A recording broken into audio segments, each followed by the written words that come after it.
Very good morning. This is Engineer Raman Sultan Rana, CEO of QHC Business International. Today I will be telling you about SOPs. SOP stands for Standard Operating Procedures. How to make effective SOP, Standard Operating Procedure, for a ISO system, and how these systems can be having a very structured SOP. SOP starts from the scope. In the ways scope is mentioned, and then after the scope it is purpose. Then we comes up down to responsibilities. Then after that there are definitions, then process, and then records and other attachments, drawings, and which we have to mention it if we required it. If they need it, we mention this. This is a simple structure of the SOP which is used for most of the processes in ISO systems and the systems like that all over the world. So in the scope we have to mention what is the scope, around what areas we are making the scope, for which areas they are applicable. For the purpose we will tell for what purpose we are doing and making our SOPs, and it is what will be useful, how it will be effective, and how it will be which areas, which organization, which department, which employees, which process will get benefit out of it, and what is the purpose of making this SOP.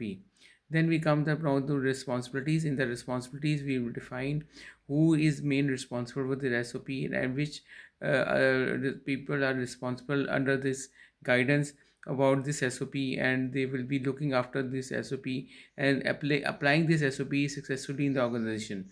Then we come down to the definitions. In the definitions, we tell about the different definitions which are terms and condition terms which are used in the SOP and related to these areas, which are applicable to the people to understand if they don't know the technical names of the processes, areas which we have to define it, and which the technical names and the process abbreviations which are need to be defined in this area. After that we define the process. In the process we describe the details of the SOP, how it is SOP is structured, how it will be useful to the people, how it will benefit the people, how the process goes on from the start to the end. All the complete details are mentioned in a way that people, whoever read the SOP, make to understand that the specific purpose of that SOP is that to understand about the this method, about this process, whatever thing is. And this SOP is mainly covered in the process area. After that, the records are mentioned. If there are some attachments, some documents, some drawings which need to be told to the people that they are related to the SOP and they are part of that SOP, they are mentioned in the names are mentioned, and the attachments are attached to the SOP when they are printed down.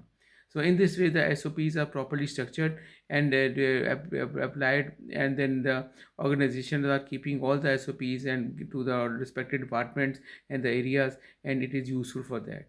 If you need more details, if you need more information, kindly do let me know. I will tell you more things. Thank you so much.